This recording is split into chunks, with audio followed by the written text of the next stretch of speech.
right. Is he going to be on right away? I just did a new invite, so hopefully he'll join us here in a second. All right, we'll go ahead and get started. All right, I'd like to call to order the regularly scheduled meeting of the Town of Haymarket Planning Commission for Monday, July 20th, 2020. Roll call, please. Utz. Weir. Aye. Ayene. Aye. Cottle. Here. Hallett. Here. Walker. All right, and then, all right, if we could please stand for the Pledge of Allegiance, remain standing for a moment of silence, please. I pledge allegiance to the flag of the United States of America and to the republic for which it stands, one nation, under God, indivisible, with liberty and justice for all. A moment of silence, please.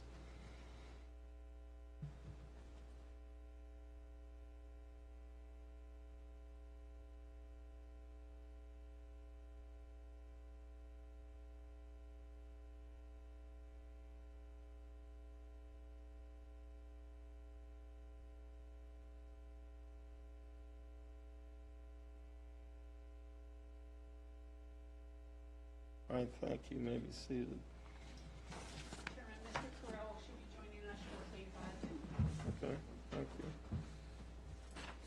Well, I'd like to welcome all the new members of the Planning Commission. Thanks for serving, and hope you have a positive experience. And again, thank you for stepping up. All right, this time we'll go into citizens' time. So if you have any citizens that would like to address. Yep. We have a citizen who would like to address the Planning Commission. If you please come to the podium, just state your name and address, and we'd love to hear your comments. Hey, good evening. Good evening. My name is Greg Terry. I live at 14701 Dogwood Park Lane. This is on corner of Blight Drive and Dogwood. So I live right next to the QBE Business Park. So some of my concerns I have that we expressed at the town council meeting, basically I have a few questions. Not expecting you guys to answer immediately, but you know, is there now that the new administration is in it, is there a plan to take a little bit deeper investigation or assessment of the plan that was proposed by the owner of the property? You know, it looks like to me it's a very highly dense plan that is over-planned. Too much. There's over 100 parking spaces that are planned for there. There's over 30 retail establishments planned for that area. Has there been an assessment of the traffic impacts that are going to have on our subdivision at Villages of Haymarket, which we have only one way in and one way out? There's over 50 houses, and then the townhouses at the back of the property adjacent to the interstate. There's only one way in and out, and this plan also proposes to put parallel parking along Blight Drive, and plus they're planning to have a street that's going to come out onto Blight Drive. So, you know, has there been an assessment of the impacts of that, the safety, traffic patterns, et cetera, for that property? We already, with the development that's happened down at Walmart area and all the other stuff they put in there, it can take a while to get out of the subdivision with what we have today. So does anybody take a look at that? Does anybody feel that that's a good plan as far as the density of real estate, retail establishments are in there? I know I'd take a look at the Gateway Center and places around here. I see a whole lot of empty retail establishments now, and that's before the pandemic issue has hit. So that's not for us to ask whether Ms. Larry can make money at that, but I think that's way too dense for the size of the 4.5-acre property that's sitting there. I think it's way too dense, way too much stuff that's going to be for that area. Not to mention the 4-story building that's planned for there. Can that be arranged for in another way to make more sense so it fits more seamlessly into the existing properties that are there. So, my questions to you guys, are the residents of that subdivision going to have a chance to provide inputs to the plan? When is that going to occur? Is this already locked and loaded that there's no changes that are going to happen? I would definitely like to know that. I think our residents want to know that. Certainly like an opportunity to provide more positive feedback with them and work with Mr. Landry and the property owner to have something that fits in the town, fits with our subdivision, makes it safe for our residents, and makes sense for ingress and egress into our subdivision. So that's pretty much all I'll say right now, but I'd like to hear some of your comments and plans for the future for this as well. Thank you, Thank sir. you. Appreciate it. Thank you. Someone else? Chairman, Yes, ma'am. I do have 3 emails to read aloud for citizens' time. Okay. Okay, the first one. Dear members of the Planning Commission, we were not able to determine from the packet associated with tonight's meeting if the applicant for QBE has addressed any or all of the deficiencies listed in the Planning Administrator Emily Lockhart's response before the public hearing of June 29th and 30th, 2020. According to the script in tonight's packet, Ms. Lockhart stated that she has requested additional information from the applicant and is considering the application as incomplete until that information is provided. Obviously, any decision on the SUP should be delayed until all requested information is made available to the Planning Commission as well as the public. At the extended special hearing on June 29th and 30th, many townspeople critically addressed the same lack of complete information and transparency. Townspeople made personal efforts during this devastating pandemic period to come and speak to this issue. They were pleading for complete information and thoughtful due diligence by town leaders. It is essential that the members of the Planning Commission have complete information in order to make an informed land use decision. We believe that this SUP should not be reviewed until all the deficiencies have been addressed and publicized. Sincerely, Maureen and James Carroll, 6862 Track Court. Next one. Good evening. I stand in objection to any new development in the QBE Business Park as it may adversely impact the small town feel of Haymarket that draws many visitors to our picturesque town. Removing community recreational areas in favor of additional retail and commercial development will increase the stress on the town's already limited infrastructure. While the plan shows new routes of ingress and egress into the business park, it makes no mention of the impacts to Highway 55, Washington Street. Since Washington Street is the primary and the only way into town, an influx of traffic would increase congestion during high traffic hours, which would negatively impact existing residents. The small town feel of Haymarket is one of the many reasons that visitors draw to our town. This feel is fostered by the lack of an abundance of commercial spaces. In contrast, communities like Gainesville, which has seen an abundance of growth during my 5 years living in Haymarket, has further made the area feel like a metropolitan area. I fear that pursuing additional development within Haymarket will doom our town to the same fate. Thank you for your consideration, Chris Laxon. And last one. Hello, Emily. I'm not sure who I should send my email to, but you were one of the people I emailed last time, so I thought I would start with you. Please forward to where you think it needs to go. Please read at the meeting or forward to the mayor and the town council and the planning commission. We've been made aware that there is another meeting coming up for the property at 14604 Washington Street. We wrote before about this not being a space that should be developed like the owner is planning, and we still feel the same way, even with the drive-through being removed from the plan. The area cannot sustain the kind of traffic. The building would be a terrible addition to that area with the homes right there. This needs to be voted no on and tossed out. I can't believe this idea is even being entertained, and I can't believe anyone that is on the board would welcome this monstrosity in their front yard. It is busy enough driving down Washington to get to Gainesville. Nothing like this needs to be built. Do something with the decrepit buildings that are all over town. There's already enough empty buildings in the town that businesses can move into and make nice. We don't need another empty building to drive by. Keep the small town charm that made us want to buy in this area. Thank you for your time, George and Christy Winterhalter. That's all the emails that I received as of close of business today. And Ayush has joined us via Zoom. All right. Welcome. How you doing? And what was the last name on that letter? Winterhalter? And where do they live at? 6873 Bryson Circle. Okay.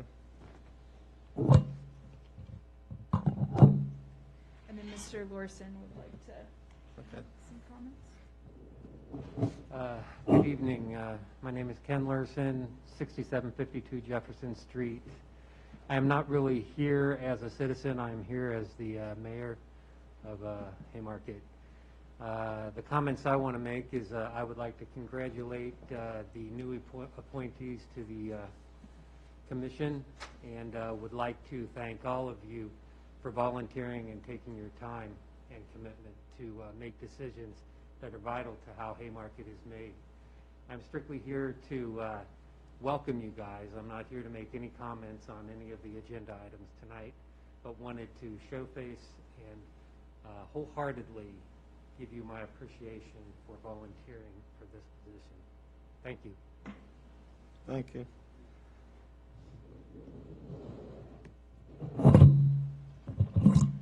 All right, any other citizens would like to speak? All right, seeing none, we will close citizens' time. I do appreciate you coming. All right, next up is a minute approval from the regular meeting, June 15, 2020. Do I have a motion to approve the minutes? So moved. Do I have a second? Second. All right, any discussion? All in favor, say aye. Aye. All opposed?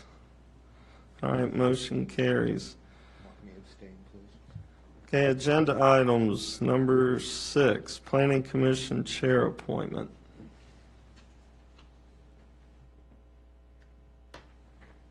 So, first regularly scheduled meeting of our new fiscal year, so we have to reappoint or appoint a chairman of the Planning Commission.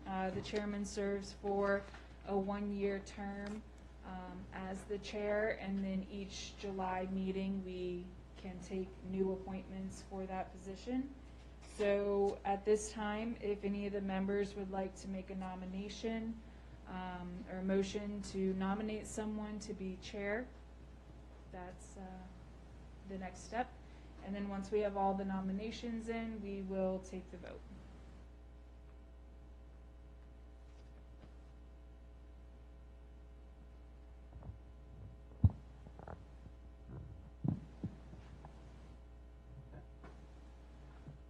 All right, do we have nominations?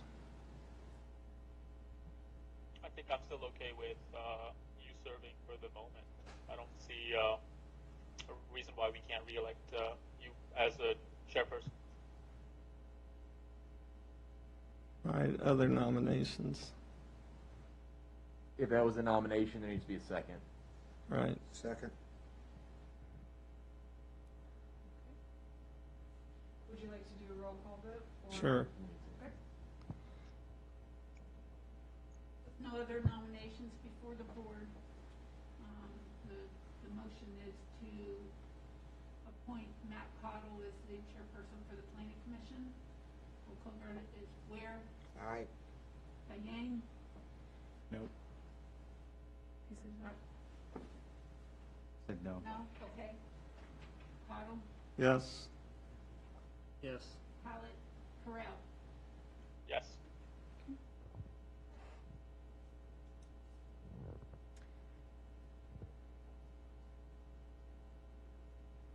All right, moving on. Appointment of liaison to the ARB. Similar item, each July it's time to reappoint a liaison to the ARB. So Ayush Karel previously served as our liaison to the ARB. Ayush, if you have an interest in still serving in that, certainly let the commission know. And then if there's any other nominations for someone to be a liaison, we'll take those motions or nominations. Yeah, I don't mind continuing to serve as liaison for the Planning Commission for the ARB. Okay. Anybody else?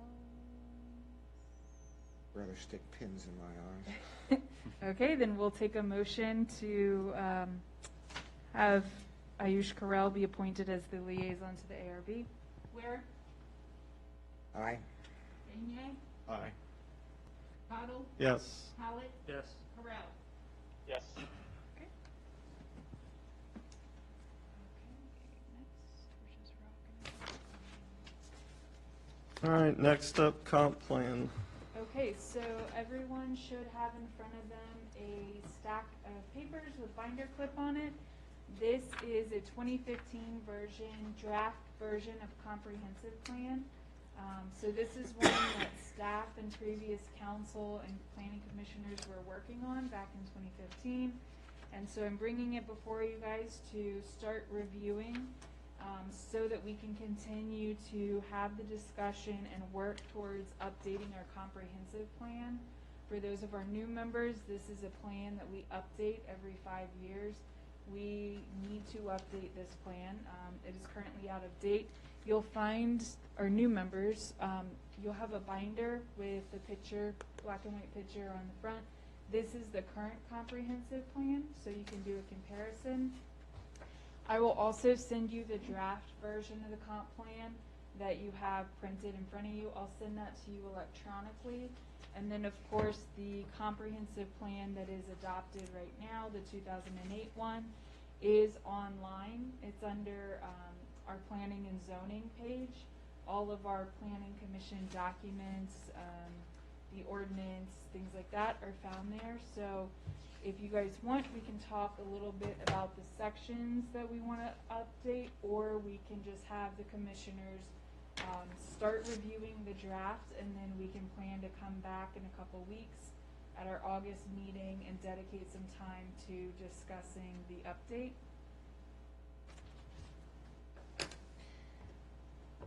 All right, thoughts? Mr. Weir? I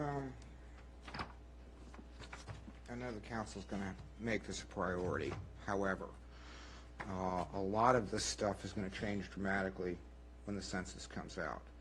So what I would suggest we do is get everything else ready between now and the time the census figures are published early next year, and update those that are based strictly on the census. For instance, some of the income, housing, and demographic stuff.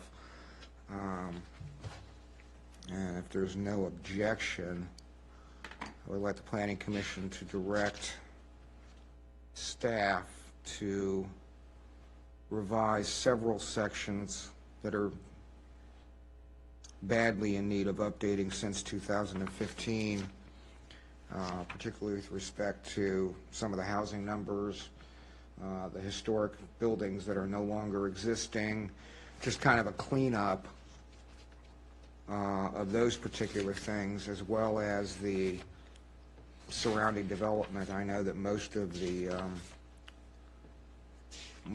surrounding development in the county, the stuff that was in here in 2015, is largely either built out or in the process of being built out. I mean, UVA Foundation is a real good example of that. So if we could just get that cleaned up, and instead of having all the formatting notes, simply just give us a red line. Okay. Then we can start doing the heavy lifting on the rest of it. If memory serves, a lot of the heavy lifting on this has already been done. The consultants did it. I don't particularly see any particular need to go back and revisit the soils and all of the stuff that they've already taken care of. I doubt the soils have changed. So I don't particularly see the need to drop another $50,000 on a consultant that's already created this report. Just get it somewhere, move the ball a little closer down the line, get the obvious cleanups done. Then we can take it from there. Okay. Do some other edits that we may or may not want with respect to direction, long-range land use, that sort of thing, and then hopefully, if the census results come out early enough, we can have this buttoned up and to the council first quarter of next year. Okay. With that, based on current workload, would it be okay to have this next draft at the October meeting, or would you rather see it at September's? I don't think August is possible. I think I'd rather see it taken the time and scrubbed to Okay. where I agree with the historic buildings, the housing numbers. I'd rather do it right. I think if we do it in September, I think that's pretty rushed based upon what we've got coming up. Okay, so why don't we aim for October's planning commission meeting? Between now and then, at our meetings, I'll provide monthly updates on just where we're at, and if anybody has anything they'd like to add or see, please certainly tell us. And I think, too, it'd probably be a good idea to do a work session on this like we had originally planned to do this spring before the COVID. Because remember, Okay. we had a dedicated work session to do this, because this is a big undertaking. So with that, then, our meeting in October is the 19th. Do you guys want to go ahead and schedule a work session for October, so we have a set date with the goal in mind? Or do we want to wait until we get to August or September's meeting and set a date then? Maybe wise to wait just to see what's going on as Okay. far as, Who knows what's going to happen with the pandemic? right? Because this really needs to be done in person rather than Zoom, Okay, we will put it on as the, long as everybody else is in agreeance with that. I would suggest docketing an agenda item for September for discussion of when we're going to do the work session. I think doing it even discussing it any earlier than that's probably putting the cart before the horse again, so. okay. I will put it on for September to get a work session date.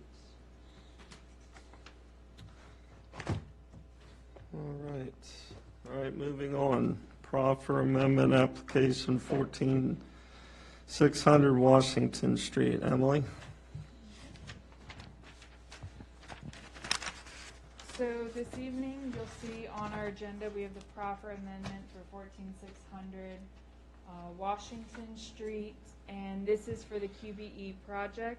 The applicant did request to postpone the SUP application for the residential units at the property. However, we did have to still hold the proffer amendment here on the meeting. You'll see in your packet that you have all of the detailed materials from our previous meeting with the town council back at the end of June. I do not have any new information at this time from the applicant.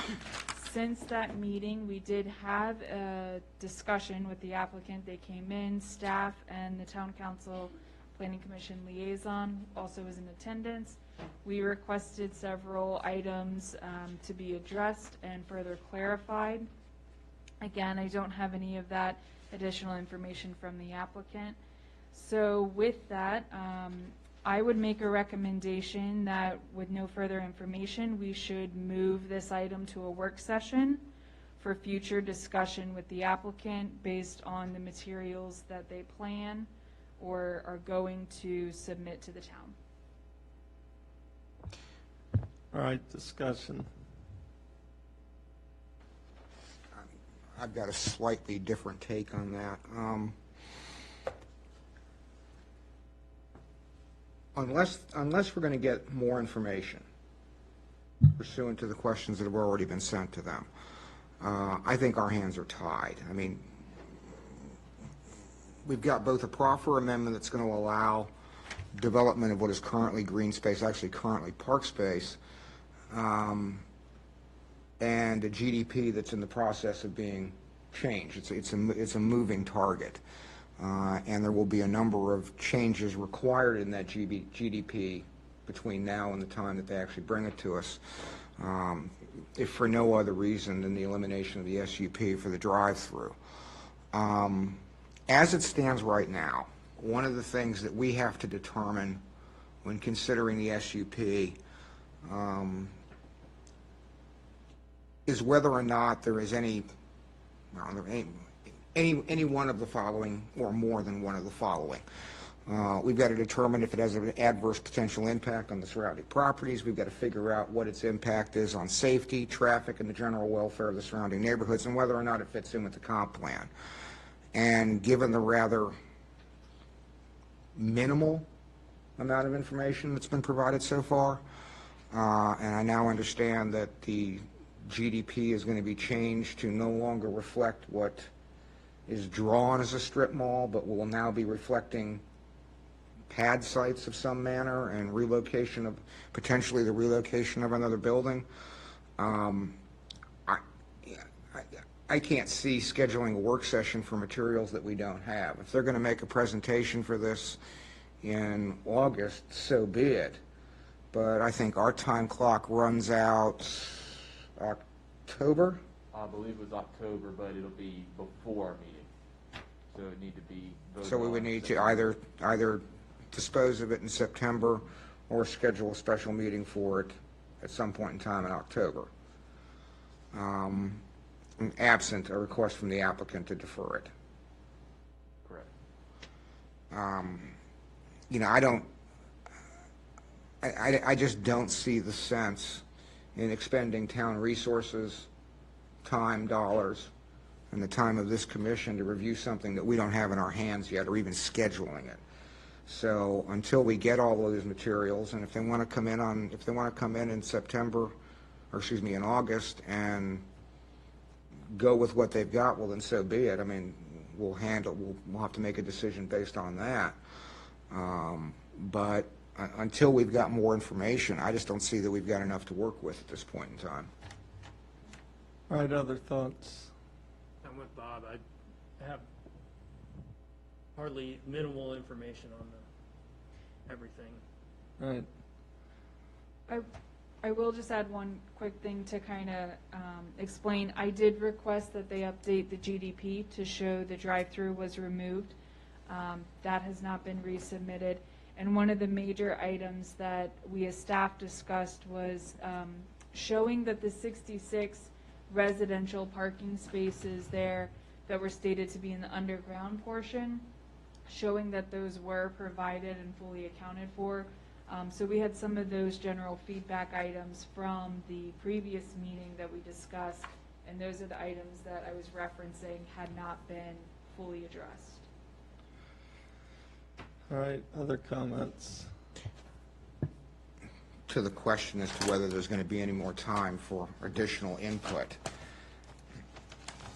Obviously, there's citizens' time at both the Planning Commission and the Town Council level. However, given the dramatic changes that have already occurred in the GDP and what I suspect are going to be significant additional changes in the SUP, both with respect to parking, layout, potentially the proffers, I guess, or the conditions, the parking, and that sort of thing. And we still haven't received any comments back from any of the other agencies, VDOT, Service Authority. No, we have a discussion scheduled, though, for Parks and Rec to meet with us. Okay.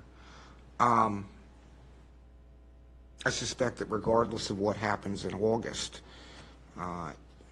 if those changes are made in the GDP and the accompanying narrative, it's going to likely be my position that the changes are substantive enough that we're going to have another public hearing. What? I agree, it's a significant change. Right, what I would like to see, because we have basically a whole new planning commission, we only have 2 holdovers, I use them myself. Let's get the applicant, see if we can't schedule a work session just to deal with this on the 10th, where the applicant can address some of these issues. And then it's the second Monday in August. It'd be the week before a regular meeting. Let him come in. You touch base with him, see if he can address some of these issues, and come in and make a presentation of the current planning commission, and then we can move on from there. So my request or question then would be specifically a new GDP and a written document addressing the changes. Yeah, I mean, we know what the issues are based upon the public hearing at the end of June.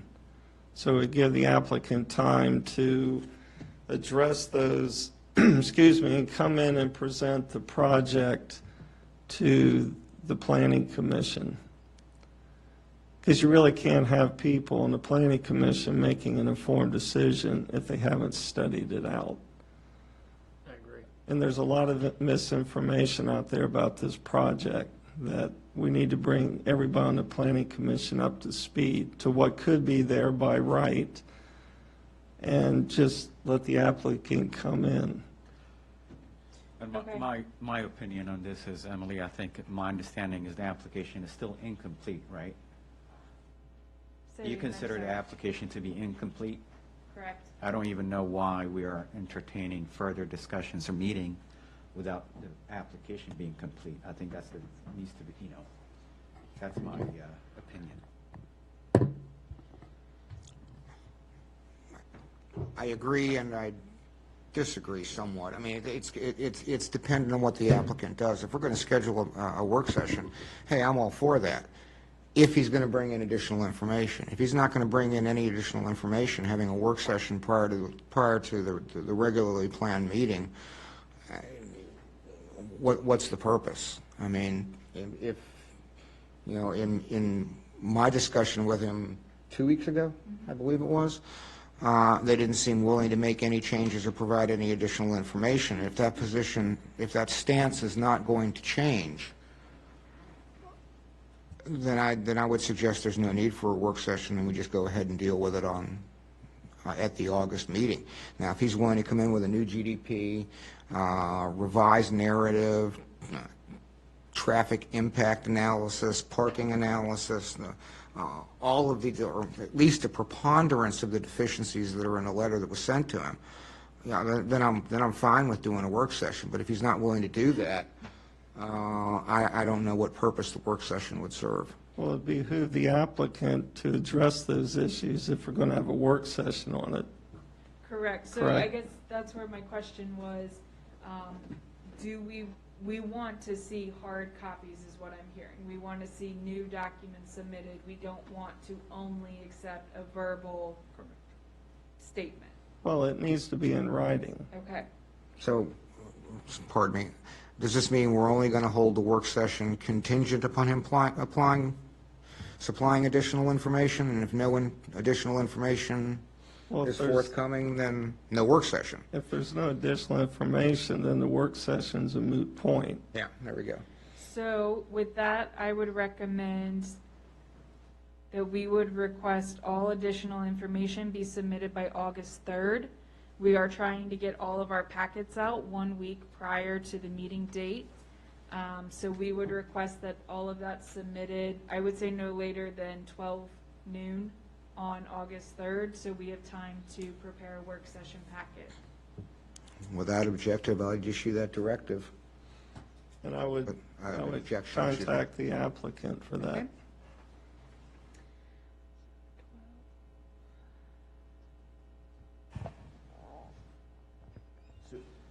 So is that the motion, that the directive will be August 3rd? If we don't get any new information, we'll let Planning Commission know there's no work session? Correct. I mean, what does additional information mean? Does that mean he's going to provide enough information to satisfy the deficiencies, or?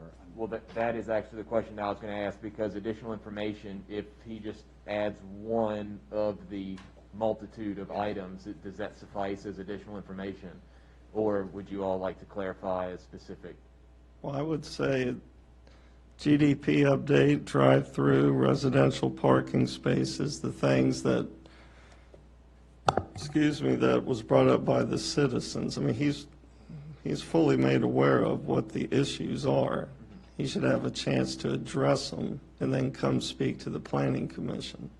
Not just the things that were pointed out by citizens, but by the things that you identified. I think to add to that, sorry. Deficiencies or missing Just items. to add to that, I would say the concern also was the fact that it was also using Light Drive as an exit point, considering that's the only exit point for for that community. I think that's also a concern, so we kind of need to see, I think, more in terms of a traffic impact analysis. I mean, I know traffic always gets brought up, and it's going to get, it's going to be continually brought up, but I think in this situation, I think it's definitely a necessary point to be addressed. I think it would be wise, too, for you all to update the planning commission what he has right to build there and what access he already has to that property.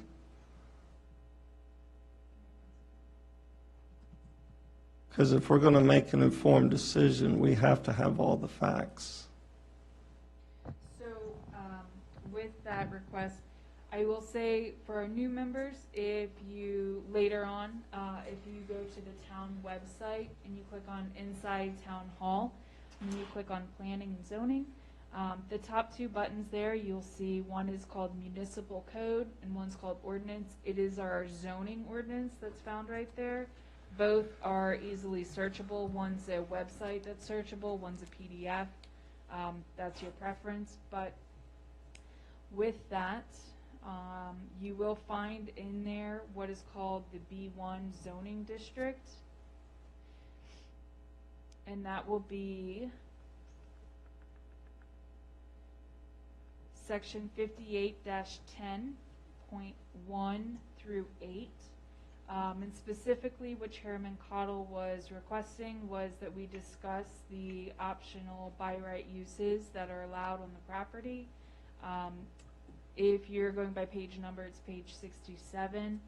And so here's a collection of different by right uses that the business owner could in fact put on the property as long as he met the setbacks, the buffers, the height regulations, the building coverage, parking requirements, and then the other requirements that are set forth. We do have several additional requirements for specific uses.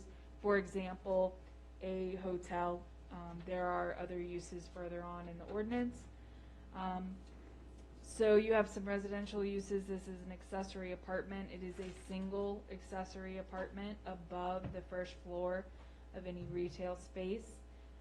Guest room, you do have some civic uses. I'm not going to name every single one. I highly encourage you guys to look at this chapter and sections so that you become familiar.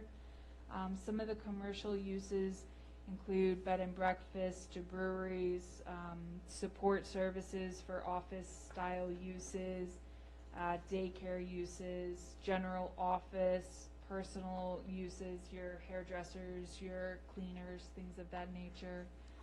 Several different varieties of restaurants, whether it be a general, so your sit downs, your fast casuals, a mobile or a small. It does not include a drive-through unless you do special use. You have general stores, and then you have some other more neighborhood convenience style stores, vet clinic, utility service. But again, these all still have to meet our parking, setbacks, lot coverage, height, and other requirements with our zoning ordinance, even though they're by right. Yes, Mr. Lear. I think one of the things that we can't lose sight of, the forest for the trees. There are two things at play here. There's both an SUP and a proffer amendment. The proffer amendment reduces the acreage dedicated to the ball fields, which increases the commercial space. If the proffer amendment isn't accepted, the by right uses are what they are right now, based on the land percent or the amount of vacant land that he can build on.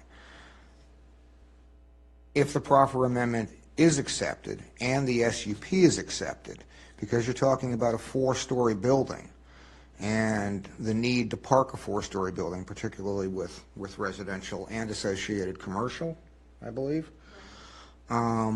that's also going to impact the footprint of what his by right is. So there's no clear-cut definition of what he will be entitled to should either should the proffer and/or the SUP be accepted? And the SUP can't be accepted without the proffer because the proffer covers the land that the SUP building is currently designated on the GDP. There's a lot of moving parts here. So I don't know that there's any particular simple analysis of what he can do, unless you throw it all out the window and he's going to develop the parcel as it's currently configured with the current proffers in place and the current restrictions. That's one thing. But trying to contemplate what he could do, you would have to factor in three different scenarios: no change, proffer only, or proffer and SUP. And I think that's what I'm struggling with, is we can't get to that place until we see what he wants to do. I mean, I've looked at it and I'm struggling trying to figure out how he's going to park all of this potential commercial use. And the other thing is, a couple of other things I'd like to see in the information. Most notably, the traffic analysis. The narrative claims that there's no need to provide that because this is based on their TIA or their traffic analysis from 2017. Well, things have changed dramatically since 2017. That traffic analysis has to factor in the approval of the fairground site, the hotel site, the new townhouses. All of that has to be factored into that endpoint analysis and what your total potential traffic is going to be. It's not on existing traffic, it's on potential traffic, or at least that's how it's supposed to be done. I think the town also has an interest, especially given the deed provisions for Cookies and Cream and the quote-unquote historic nature, whether you buy into that argument or not, of that Sears home, and that needs to be addressed. The issue of frontage improvements needs to be addressed. How the SUP is going to impact other allowable uses, whether it's going to restrict it, and how it's going to impact the lot coverage area, that sort of thing. And then the last thing, I've actually got a question for staff because I don't know the answer to this. I've heard a rumor. Are there still outstanding development issues on that parcel that have not been addressed in the last 7 years? In regards to Development conditions from the original rezoning and site plan. that's something I'll have to look into and get back with you on. Okay. The proffer is between Prince William County and QBE, correct? No. I don't know about that. I think that was included. No, the in proffer's with the application. town. I think we need to check into that. I've got a copy Now, of it in somewhere. terms of the proffer, my understanding is based on the proffer from June 24th, is to terminate any further recreation use of the entire 4.51 acres, right? That's my understanding. That's what I'm reading, meaning It reduces a portion of it. It reduces so currently, as it stands today, there's 4.51 acres that is for recreational use by Prince William County Parks and Rec. So Prince William County Parks and Rec leases that land and allows that use. This proffer amendment would shrink that area down to 2.05 acres in the rear of the QBE area. If you're looking at it on a map view, that's going to be your kind of northwestern corner of the property. This, according to the current GDP that we have before us, it shows 2 full-size baseball fields. However, in discussion, it was brought up that one of those areas encroaches on the parking lot, and thus the applicant responded they would put in a T-ball field, and that is what the county had mentioned that they wanted. So again, that's one of those changes that we're looking to see if, it's going to be the one large field and the T-ball field, but that is the plan for the back corner of the new 2.05 acres. okay, maybe I'm not understanding or reading this correctly, but it says in here that applicant will terminate any further recreational use of the 4.5 acres adjacent. That's the entire. Do you have a page number? This is from June, this is the proffer amendment statement from June 24th, 2020. Give me 1 second to pull that up.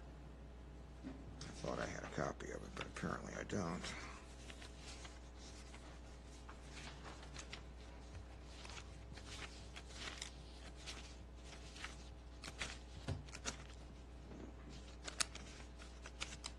while she's looking that up, to be clear, the proffer amendment, is with the town, not with the county. The lease agreement for the use of the fields is with the county. What's interesting is the lease agreement also includes the parking lot. Or at least that's what's designated on the lease agreement plat. And it's actually referenced in the lease agreement that the parking for the use of the fields is to be limited to that portion of the parking lot that's contained within the map. So if you suddenly change the parking there, where do you park the ball fields?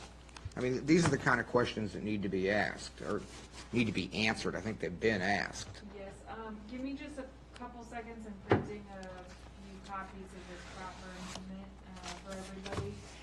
And you also have the letter dated, I believe it's October 13th, 2013, about the B1 and the agreement between Prince William County Park Authority and QBE in the town. Again, these are clarification points that we need to have a packet. And this is also part of the reason that I scheduled a meeting with Prince William County Parks and Rec to see what their long-term intent is, because they currently still have this for lease for the next 3 years. Correct. To the proper. So if they didn't release it, none of this could happen anyway. And I do believe there's another provision in there that a year after the lease terminated in 2023, I think they have to wait an additional year, so it'd be until 2024. If there's another user that wants to come along and use. So that year of time opens it up for other users' opportunity, but, you know, that's still, like you said, without the proper amendment, if we didn't take any action, the earliest they'd be able to utilize that property would be 2024. But you're meeting with Prince William County to get clarification, right? Yes, sir. And you would meet before the 10th, correct? Yes, sir. And you could report back to us via email before the 10th. Yes.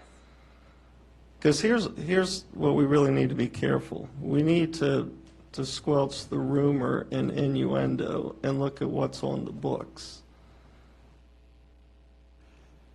Up, down, whatever. Because there's a lot of misinformation out there.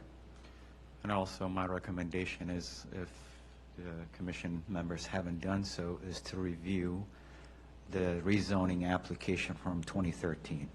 That's something that I would recommend that you go through and understand what's stated.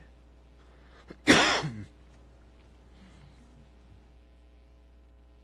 document's still printing, so it is a little bit longer. It includes the proper amendment statement that is dated June 24th, 2020, as well as the deed of lease on the pages to follow. So you'll have the entirety of that to review. But specifically the portion that was just brought up was, I'll read it as follows. Subject to the condition precedent above, the applicant amends the original proffer and commits to the following provisions. Number 1, recreational field use. A, applicant removes paragraph 1 from the original proffer.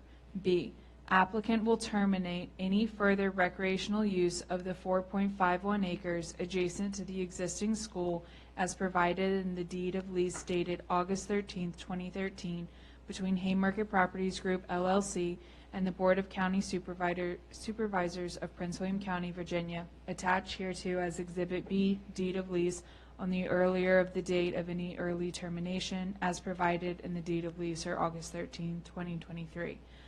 C, until the applicant terminates the recreational use, it will maintain the recreational fields pursuant to the requirements of the deed of lease. Thereafter, the applicant may either continue to maintain, make the 4.51 acres available for recreational use or develop the property consistent with the B1 zoning regulations.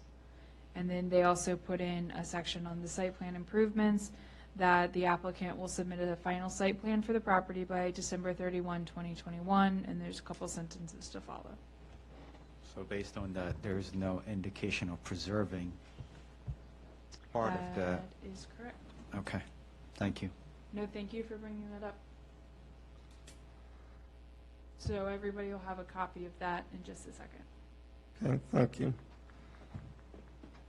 Yeah, I guess from where I sit, I just want to make sure the planning commission has all the facts. So when the applicant does come, then we're dealing with facts, not non-facts. Agreed. And as far as the cookies and cream, that is not a historic building. That was determined that is not a Sears home. That was a term thrown around for years, but when the research was done, it was not a Sears home. Unfortunately, it's in a deed restriction on the property. I understand that, but it wasn't a Sears home.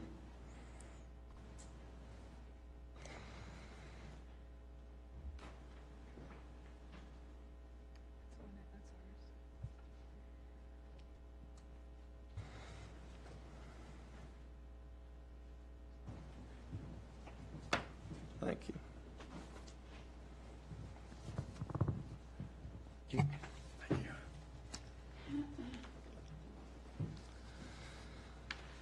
All right, are there any other discussion that we need to direct the town staff? So you're going to get with, so my understanding is you're going to get with Prince William County Parks and Rec.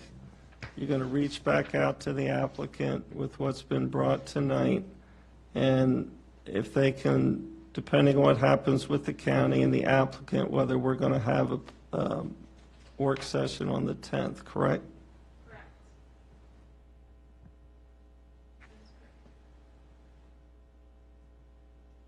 All right, unless there's objection, we will move on. All right, let's go to new business, please. I'm going to pass out one document. It is just a quick little memorandum I put together for the town council, the new town council, when they had their orientation. Here, I can give it to you. This is just so that our new members and our current members know exactly what we have going on for planning and zoning. I'm not going to go through the entire list here, but you can take a look at it and kind of get just a really quick snapshot summary of what projects are going on, and then also what we have to do in-house, if you will. So if you have any questions about those items, feel free to send me an email, stop in, reach out. I'm here. As for new business, we are working on a blight ordinance issue, so we do have a structure in town that today we sent out the public notice for the blight violation. That is for 14881 Washington Street. Can you let the folks know which Yes. structure that is? That is, for our new members, so you'll commonly hear that structure referred to as the Pardo House. That is the owner of its last name. However, it is the gray structure with black plastic that's falling off of it currently, and it has a very bright red roof. It's right there beside the new wine tasting room, to the right of it as you look at the wine tasting room. So we're working on that. Basically, with all of the violations that are going on, it meets the blight criteria, and so we have put the notice out in the paper for 2 weeks, and we will take care of the necessary steps. After that, hopefully the property owner will respond though. That is currently what I have for new business. I do have a couple old business items to do updates on. Upcoming, the Planning Commission's next big project that's coming in will be the Van Meter site plan. That is for 14850 and 14860 Washington Street and 6701 Hunting Path Road. So that's the empty parcel there near the veterinarian clinic that backs up to Longstreet Commons. Last year and then early this year, the Planning Commission and Town Council heard a SUP application for 38 townhomes to go on that property, in addition to a school center there, as well as a small commercial building. So that site plan will be coming in the next several weeks. Aroma 2, the wine tasting room, is complete, and staff is currently in review of the as-built. And then, of course, I have the list of other kind of ongoing projects. If you have any questions, let me know about that. And that's all I have for old and new business right now. All right, Ayush, any ARB updates? No, we have a ARB meeting on Wednesday, so I will have updates for you guys next time around. All right, thank you. Mr. Weir, Town Council updates. You pretty much already touched on it. I think the only real direction we're going to get, or a real issue that the town council is going to want addressed in the relatively short term is the comp plan, to be followed by a review of the zoning ordinance to tweak it and make everything match. Apparently, there are some sections of the zoning ordinance that do not comport with each other. So we're going to probably end up doing a zoning ordinance cleanup Early next year. there we go, early next year. I don't think there's going to be any particular hurry to do it. But other than that, nothing so far. All right, any commissioners have any other thoughts before I ask for a motion to adjourn?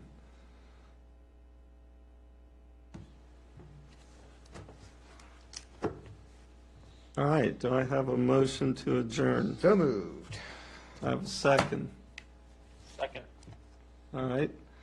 All in favor, say aye. Aye. Aye. All opposed? All right, thank you. That's one of the shortest planning commission.